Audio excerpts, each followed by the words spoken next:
بسم الله والحمد لله والشكر لله والصلاة والسلام على سيدنا محمد رسول الله.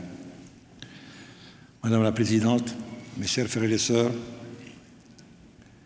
je voudrais, en cette nouvelle occasion, d'abord vous exprimer notre reconnaissance à tous pour le combat pour la liberté et la démocratie que vous menez avec des dizaines, que disent des centaines de milliers de résistants iraniens qui ont sacrifié énormément dans ce combat qui ne concerne pas seulement le peuple algérien, mais qui concerne tous les peuples opprimés.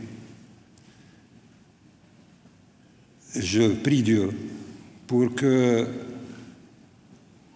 ce mois béni ne revienne pas sans que le peuple iranien ne concrétise son affranchissement vis-à-vis de l'une des dictatures la plus cruelle du monde contemporain. شهر رمضان الذي أنزل فيه القرآن هدى للناس وبينات من الهدى والفرقان. Le mois de Ramadan nous est offert par Dieu comme guide, comme guidance vers la voie droite.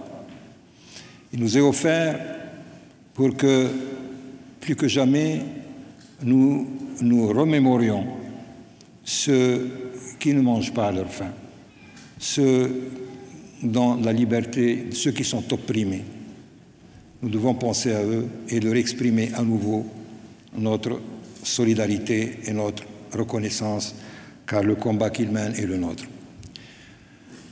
Évidemment, on ne peut pas se réunir avec la résistance iranienne et en ce mois béni sans avoir une pensée pour le peuple iranien et pour le peuple iranien incarné dans la population d'Ashraf, qui est plus que jamais en danger. Je le dis en pesant chacun de mes mots. Nous avons tous vécu avec une grande douleur toutes les agressions qui ont été menées contre le peuple d'Ashraf depuis 2003 et surtout depuis le retrait de l'armée américaine en 2008, où des personnes aux mains nues, complètement désarmées, sont brutalement attaquées par l'artillerie lourde, par des armées, par la soldatesque des Iraniens et de leurs vassaux en Irak.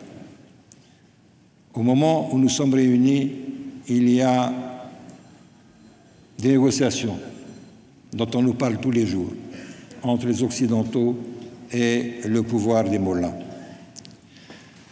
Il est à craindre, nous espérons que ça n'arrivera pas, que cette négociation finalement ne se fasse sur le dos et au détriment de la résistance iranienne. Je ne dis pas ça pour faire un procès d'intention, il y a la réalité. Les États-Unis d'Amérique, depuis Clinton en 1997, depuis que, pour apaiser les mollahs, l'administration américaine a inscrit l'OMPI dans la liste des organisations terroristes.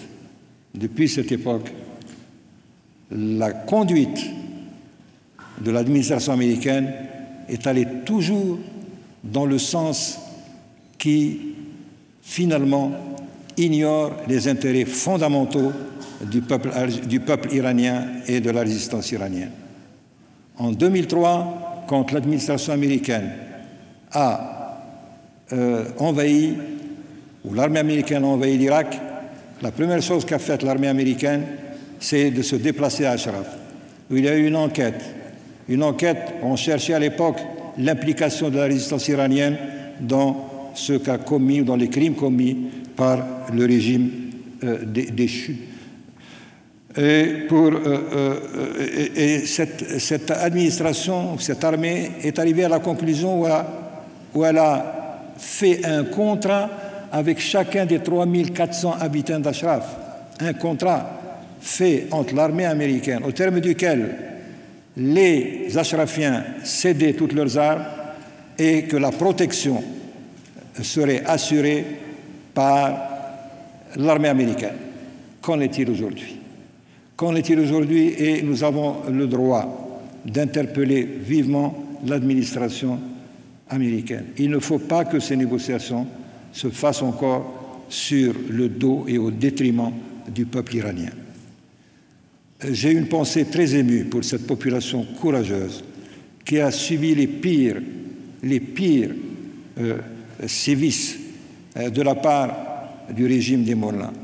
Et là, je vous enseigne, je vous conseille de lire ce livre qu'on nous a distribué tout à l'heure, écrit par une résistance iranienne et qui décrit les affres et les sévices que commettent les Mollahs contre le peuple iranien.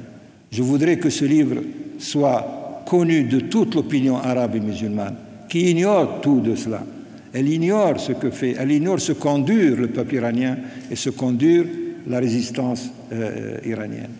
Voilà, mes chers frères et sœurs, ce qui m'a conduit à avoir cette pensée spéciale pour les habitants d'Ashraf et qui, je ne le dis pas simplement pour crier au loup, comme ça pour rien, cette population est plus que jamais en danger.